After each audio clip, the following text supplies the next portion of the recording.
Brick, wow. Ha ha ha ha ha ha.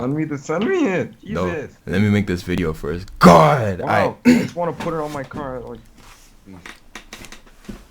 Okay, what's up, guys? It's your boy Get Roasted coming at you with another Not Get Roasted video.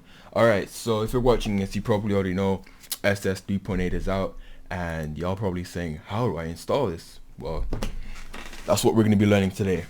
Alright, today we're going to be using the 2014 engine Redo, and we're going to be using SS3.8, which I should probably change the name of this actually to SS3.8. Slit. Alright. But obviously I would have already done that for you because you're watching this in the future. Alright. Anyways, so to start off with, right, where you're gonna want, I'm just gonna put this over here. What you're gonna want to do, make sure that you have a car that is, let's just say, sensibly put together. By that I mean, don't worry what I mean. Alright. So first things first, assuming that obviously you're in 2016, which you most likely would be, the car you're trying to install SS on probably already has SS, so the first step would be to remove SS. Why? Well, SS 3.8 is just a lot more different. So realistically, you just want to find any existing SS parts and just get rid of them, just for complication reasons.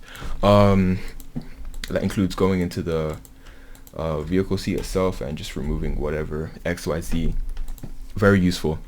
Alright, and then once you've done that, you can just go ahead and group that back together. Now looking at the wheels, I'm not really sure how these wheels are named, but hey, let's just ungroup that, to be honest, and let's just do the same with all these. Hopefully they stay in their bodies. Yeah, okay, it's lit. Alright, so it's important that you match up the names of the wheels. So as you can see, they're named wheels, so just get all the cylindrical objects which actually control the which actually touch the ground, I should say, and make sure you name those wheels. Very important steps. Make sure you take them. Alright. Oh wow, this is actually really old. Alright, let's just delete this for all intents purposes. Now for this, I think these all have meshes in them, so I guess we're not going to worry about that. The next step that you should probably consider taking is, again, going back through, grouping this together and just checking if everything is all good. You can see we have LW and RW here. We should remove that, and then here we just have the body. Next step, you're going to look at the wheels. You're going to name them accordingly. It's as you can see here, we have front left, front right, rear left, and rear right, and we're going to do the exact same thing with this. So this is the rear left, so we're going to name this RL.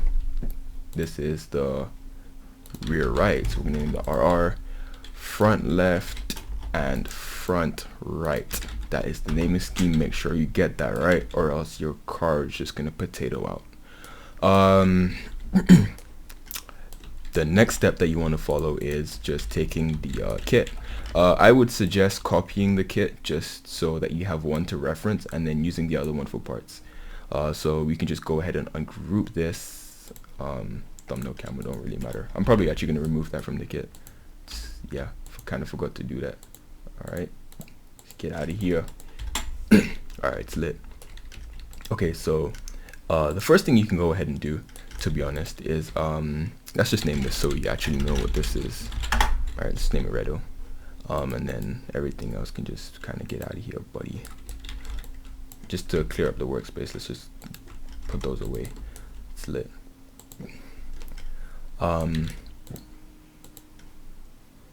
So alright, I just remembered I ungrouped this. Let's take the wheels, check everything, you just compare them up against the existing ones. Let's see, so what did I click? FL. Let's look in here. As you can see, it's basically all the same, but one thing I was just doing again is just going through and pasting all of the stuff that's in here, these two body gyros, and just pasting them into this. It's a very recommended tip, and you can just copy and paste the same from every wheel, etc. So that's your first step done. Now you're done with the wheels completely. The next step is, let's look at the kit. We have the body. So what we have from the body, we have a couple elements. We have the RW. We don't have the RWD. I lied. We have the vehicle seat itself, which necessarily you don't need to copy straight over, just as long as you take all the elements within that and paste it into the correct vehicle seat, which is this one. Then you're all Gucci. You can get rid of that. Get the ML and MR parts, drag that shit over. Then what you can do here, just to make this easy, copy the position of this, get this part, and then paste the position in, and do the same with this wheel. Copy the position, paste it into the ML part, and you're done with that. And then as for these, you can just leave these for now. But I would suggest taking all of this stuff that you just got from this body and put it into this body, like right here. All right, it's lit. All right, now all of this is part of that body. You're gonna see, you're gonna have an empty body from the old kit, but we still have the weld from here. So we're gonna take this, I'm gonna paste it into here, and it's lit. I would just suggest looking for like a main part, checking to see if wow, okay, this car is so old that everything is just welded, so I guess just don't even worry about it. All right, delete. As for the brakes, what do we do with the brakes? We just leave those. The new brakes for SS, they just attach themselves, so don't worry about that. Just leave these parts alone. The model that says brakes, don't touch those. Let's see, so what do we have done? We have the everything from the body and everything from the wheels. So now we can come here and align the LW parts, so the LW itself. All right, for this you don't really even need to take it out of the body. You can just simply do this. This is angled in a strange way, so yeah, whatever. By the way, if you hold control and press L, you can change the axis that you want to move it on. For this, we want to move it on the axis that's actually in line with the car, and this is the correct way to align this part, just so you know, to where they touch, exactly like this. That's how you want to align that, and do the same for this part. But let's focus on one wheel at a time. Since we have this, make sure you keep this at the same angle. Don't like rotate it or anything, or else it's kind of gonna mess up. And for this, there is a special technique to install the new brakes. These are the brake calipers. So yeah, what you should do is put a hinge on the part and then just align it up like that, and then do that with all the wheels. So I'm just gonna go ahead and put a hinge on every single wheel, and I'm not sure why this is so dark, and oh my god, they're all off, but that's not gonna matter too much, which I'll show you later. So just go ahead, and I don't really need to do the thing with these because I can kind of see that they're centered. Let's come over here, let's get this, and then we can do that exact same thing. They're centered. Also, another handy tip, if you hold Alt and you click, then you can select a part inside of a model without actually selecting the model itself. What's this for? RWD. Oh, it's the RWD. All right, so let's come to this side now, and we can do the exact same thing. We're going to take the position from here and paste it into there, and that's it. Okay, and so one of the final steps, look, I'm only 10 minutes into this, or well, probably less than that, but hey, for the final step, you can just come here. It's useful. Yeah, if you resize it down, then once you resize it up again, then as you can see, these two parts line up like they're flush with each other. So that's what you're looking for. And then you're going to get the RWD hold bricks, and you're just going to place them on here. These don't necessarily need to be aligned 100%, because all they do is hold the part in place. They don't do any kind of other physical stuff or whatever. I don't know. What do you want from me? Okay, now we can cop the body.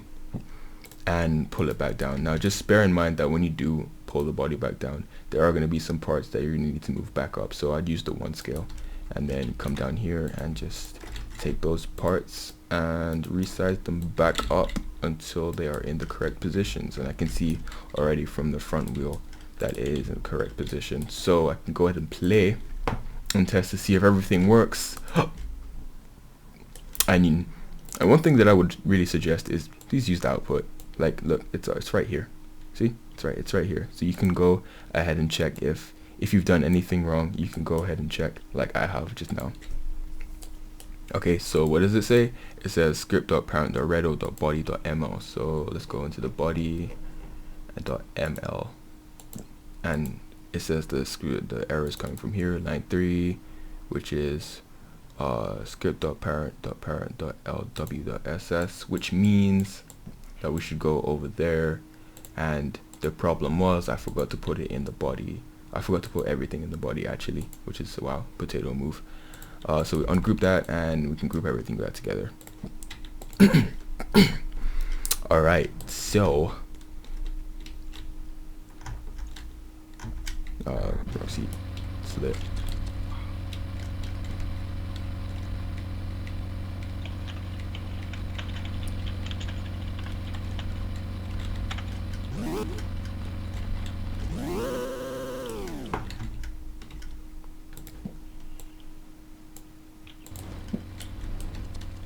And that was just like a really small error for whatever reason.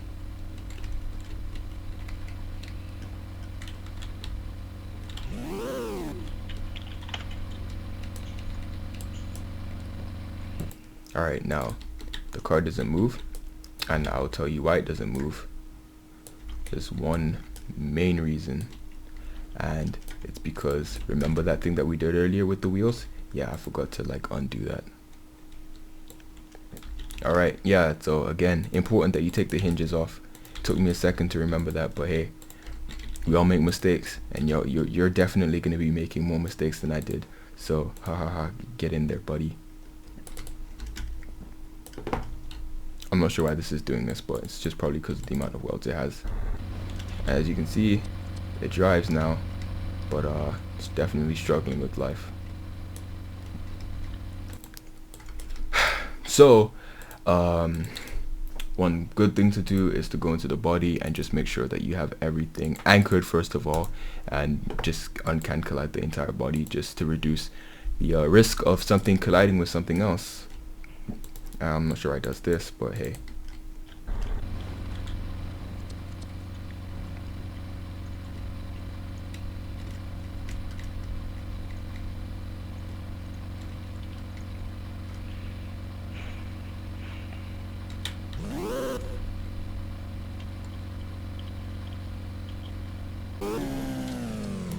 Okay, so it was what I expected. Okay, so the problem there was the fact that the wheels weren't rotated in the correct direction, which was a problem in itself. So the solution to that is to make sure that the hinge is always on the top surface. That would definitely be a top tip from me and the whole other INSPARE team.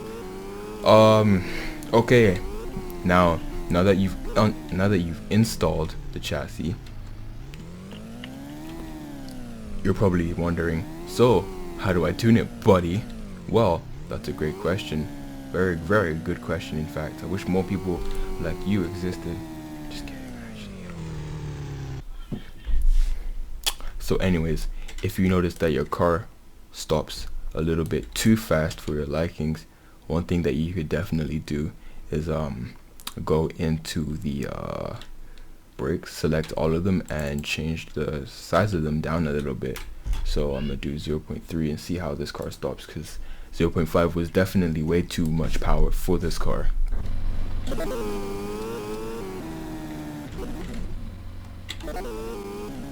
Still a little bit too much power, TBH, but it's definitely a lot better. Actually, that's probably perfect right there. Alright, so 0.3, that is great. That's the physical tuning aspect of it over.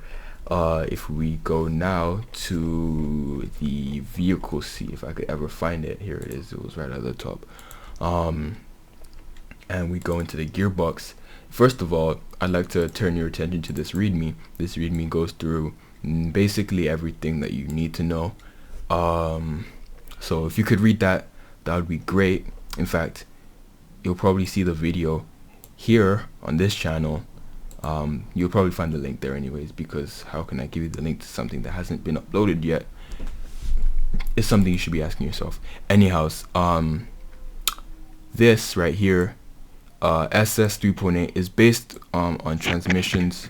Well, it's based on a transmission, so obviously you're gonna have to have a little bit of knowledge about transmissions. This is something you could literally look up in a couple of seconds. If you look up how does a transmission work, or gear ratios explained, or something like that, you'll get the gist. But basically, the lower this number is, the more the more your engine has to push the gearbox for it to go forward. I don't know. Just imagine you're on a bicycle. If this gear is lower, then you have to push harder, but as a result, you go faster. Like, you have a higher top speed. And the same goes with this value.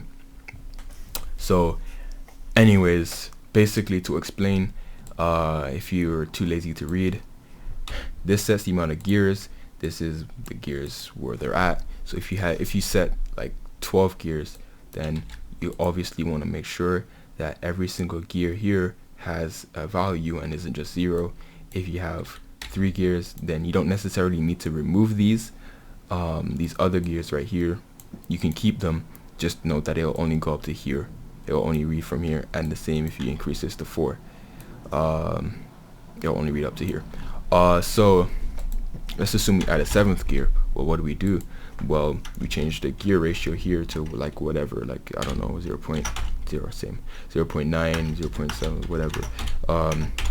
You should go and look at, let's say you've made a bus for whatever reason. You should go look up the gear ratios for a bus, just to understand realistically, and then use the rest of these as tuning elements. So here is the horsepower. This is self-explanatory. It tells you how much horsepower a car has. D-shift is for downshift, so what RPM it downshifts at. Shift, so what RPM it shifts at. The idle, what the idle is at. And the RPM limiter. The RPM limiter is pretty self-explanatory. But please note that if your RPM limiter is 3,000, let's say your RPM limiter is 7,800 or 7,800, yeah, 7,800. 7,800. I don't see what's so hard about that to understand. 7,800, and your shift is 8,000, then your car won't shift out of first because it hits the RPM limiter before it hits what it's told to be shifting at.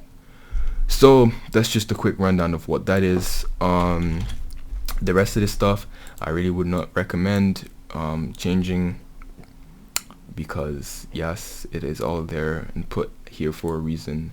It's made very, oh my god, 700 lines, or 500, what did I say, 700? Anyways, it has quite a lot of lines, so I tried to make it as simple as possible for you by only including this stuff right here, and the only other stuff that you'd ever really need to mess with is not this, but if you go into the gearbox, nope, here we go. Here's what you would need to mess with. But then again, like I said, this is all noted in the README. This is for some of the controller support stuff or whatever. And then the ABS, this is something that you would also need to mess with. So to run down, it is the gearbox and the ABS. And you know how I feel about editing my videos. I don't do that. So yeah, the power is the ABS power. So the lower this value, the less chance your wheels have of locking up. And the brake power is just how much power the brakes have overall. Another little neat feature that not a lot of people will notice unless I point it out is right here you have a brake balance towards the front. So this is set at 0.6 to the front, even though it says 59999. It's 0.6, trust me. So this means that out of 100, your front brakes will get 60% of that braking power or braking force. The rest of the stuff, you trust me, you don't need to worry about. And I'm just gonna say, yeah, that's it, B. So let's quickly look at one last thing. I just want you to know that I shouldn't actually touch that, but I just want you to note that there is a little help thing if you ever need some help with the controls. It's right here. I know it's not very obvious, but if anybody ever does find it, then that's cool. So yeah, tells you about the handbrake, and other stuff. I don't know what the audio cut out there. But hey, I'm just gonna call this the end of the video. So thank you for watching. Browse the channel, check out our other stuff. You should definitely check out the Get Roasted series, by the way. That's pretty fire. I'm telling you, buddy, I'm telling you. And yeah, subscribe to the channel. Like I said, we don't post up any spam or anything like that, so you don't have to worry about anything that you don't want to see in your feed, because everything we post up is just really an update. So yeah, I'm gonna call it there. I'll see you later. Not really. Bye. That's a terrible outro. Okay. Yeet. Yeah, they're really gonna love that one. All right, anyways, bye. Like and subscribe.